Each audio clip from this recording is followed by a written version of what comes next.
Alexander the Great live up to his name during his short reign? How did he manage to conquer every land from Greece to India within just a few years? And are all the stories about his greatness real? Keep watching to find out.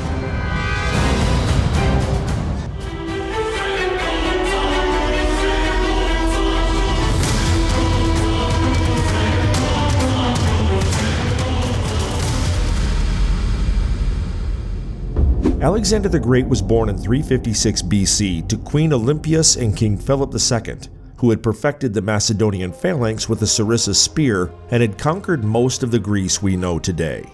When he was 12, Alexander tamed a wild horse called Bucephalus. Seeing this, Philip encouraged him to become a ruler. It is said that Olympias raised him to believe he was a descendant of the gods, destined to be a king. We could say his family had the right intuition, as Alexander the Great never lost a battle, and his horse Bucephalus accompanied him in every battle for almost 20 years. Alexander was tutored by Aristotle. That's right, young Alexander was trained by the father of logic. He learned philosophy, medicine, and science, as well as how to address his army. As charismatic as he was power-hungry, Alexander united an army which was extremely loyal and well-trained. When he was just 16 and Philip had gone to battle, Alexander conquered the city of Thebes, who had an impressive army. In 336 BC, Philip was assassinated at his daughter's wedding by one of his bodyguards and former male lovers, Pausanias. 20-year-old Alexander claimed the throne and began an aggressive wipeout of rebellions in Macedonia, Illyria, and central Greece. He made an example of Thebes, destroying the city and selling its people. Then he proceeded on his campaign for world domination, which had been his father's dream as well.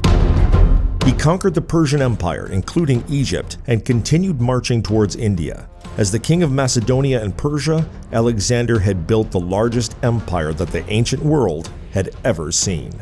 How did Alexander lead this unparalleled offensive, and how was he so successful, battle after battle?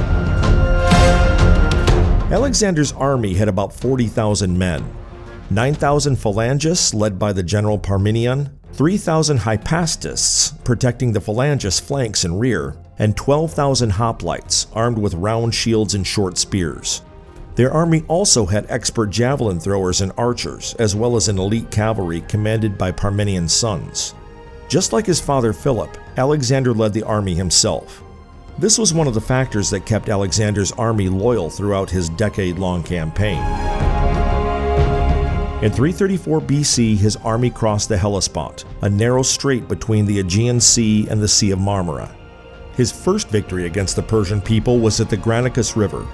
The Persian army stood on the other side of the wide, shallow river, leading with 10,000 cavalry. Alexander surprised the Persian army, starting the offensive before dawn. He led his own soldiers across the river, distracting the Persians from the main force of the army, the Phalangites. Then he headed south and conquered the city of Sardis. Held at a siege in Halicarnassus, Alexander found his first great enemy, King Darius III, the Persian king. Darius assembled a large army while Alexander was held at a siege. The army's next city was Gordium, home of the story of the Gordian knot. The legend stated that whoever untied the knot would conquer all of Asia. Alexander was unable to untie it by hand, so he sliced it with his sword. Perhaps this moment is a symbol of Alexander's wit and bravery. In 333 BC, Alexander faced Darius in Issus in southern Turkey. As Alexander was marching into Syria, Darius's army surprised him from the north in the Nur Mountains. Darius outnumbered Alexander's army almost 2-to-1 with a 100,000-strong army containing the famous Persian immortals. Darius had blocked a narrow piece of land between the mountains and the sea so that Alexander could not escape. However, that also meant that Darius couldn't use his numerous soldiers at once. Alexander ordered his soldiers to charge quickly and bravely right into the Persian center. Recognizing his defeat, Darius fled, leaving his family behind. Darius's mother, Sisygambis, was so upset that she disowned Darius and adopted Alexander as her son. Alexander rejected Darius's plea for peace and continued to take over the Phoenician cities of Marathus, Aratus, Byblos, and Sidon. When he encountered the fortified island of Tyre in 332 BC, he urged his army to build a causeway into the city. However, the army of Tyre fought strategically, and it took Alexander 7 months to breach the walls into the city after building a large fleet. He then entered Egypt and faced a long siege at Gaza. After taking Gaza, the city of Pelusium surrendered to Alexander. He had gained control of Egypt and its treasury. Egypt crowned Alexander pharaoh, viewing him as a liberator from the Persian rule. On the Nile bank, he founded Alexandria, one of the greatest ancient cities and cultural centers. In 331 BC, Alexander was facing serious rebellion back home. General Antipater was fighting rebels in Thrace, and Spartan king Agis III had launched a rebellion against Macedonia, supported by the Persians. Antipater fought Agis at Megalopolis and crushed the Spartan army. It was then that Alexander faced Darius and his larger-than-ever army at the Battle of Gaugamela in today's Iraq. Once again, Alexander was outnumbered 2-1 and was fighting against a very varied army made of elite fighters from all around Asia. After great losses on both sides, Darius fled and drove many of his horsemen to abandon the fight. Alexander proclaimed himself king of Persia, entering the city of Babylon triumphantly and settling in the city of Susa. However, Alexander couldn't rest until he caught and assassinated Darius.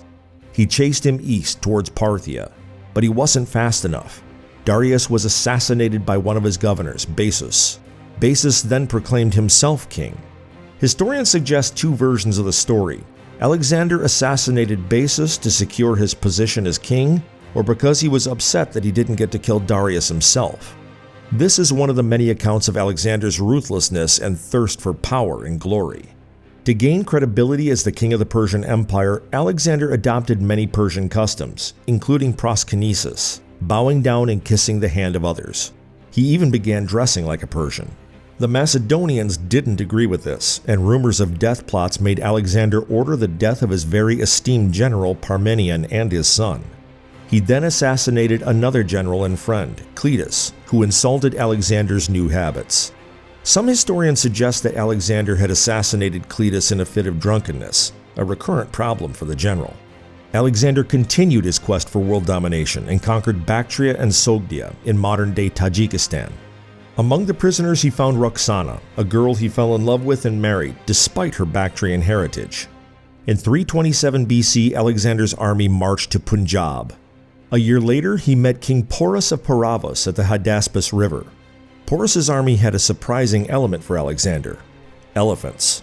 This was going to be Alexander's costliest battle. Even so, Alexander was once again victorious. However, India would be the last land that he would try to conquer. His beloved horse Bucephalus had died, and his exhausted army mutinied and asked him to retreat. On the way back home, a 10-month-long journey, Alexander was severely injured by the Mali army.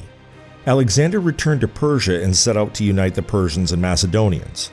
One move was the mass wedding in Susa in 324 BC, where he ordered his generals to marry Persian princesses. He also took 2 more wives for himself. Many generals mutinied, but Alexander assassinated them and replaced them with Persian generals. He then hosted a reconciliation banquet. In his last years, Alexander made many efforts to unite his empire, but frequently this resulted in the deaths of many. Alexander died in Babylon in 323 BC at the age of 32 before fulfilling his plan to conquer Arabia.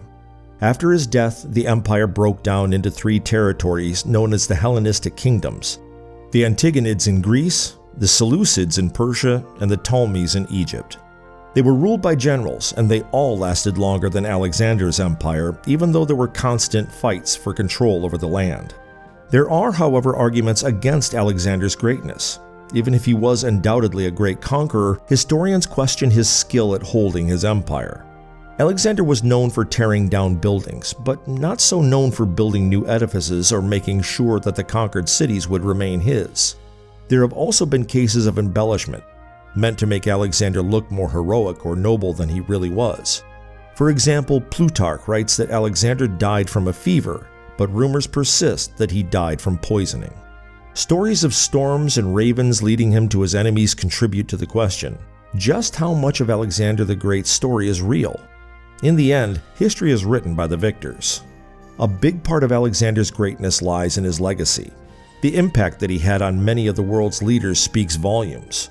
The Romans and Napoleon Bonaparte were especially inspired by Alexander's courage and military strength. The Roman general Pompey the Great worshipped Alexander, even copying his hairstyle. In 1798, Napoleon invaded Egypt not because he had to, but because he wanted to do what Alexander had done. There's more. Alexander the Great introduced the idea of absolute monarchy to the Greco-Roman world. Alexander also built many cities in his empire, most of them named after himself, like Alexandria. Alexandria in Egypt became one of the largest cultural centers of the ancient world, regarded as the capital of knowledge for hundreds of years. The Library of Alexandria was one of the most significant libraries of its time, attracting great minds who wanted to research the Muses, the 9 goddesses of the arts. It was burned by Julius Caesar in 48 BC. Apart from being a matchless general and ruthless fighter, Alexander the Great united his empire through the Greek language, facilitating trade and cultural exchange for hundreds of years after his death. Perhaps it was Aristotle's knowledge or Philip's strength that inspired Alexander to be curious about the world. Either way, Alexander the Great created one of the largest empires the world has ever seen. Was Alexander indeed worthy of his name? Does his bloodlust counter his greatness or confirm it in an age dominated by warfare? Let us know what you think in the comments, and don't forget to like and subscribe.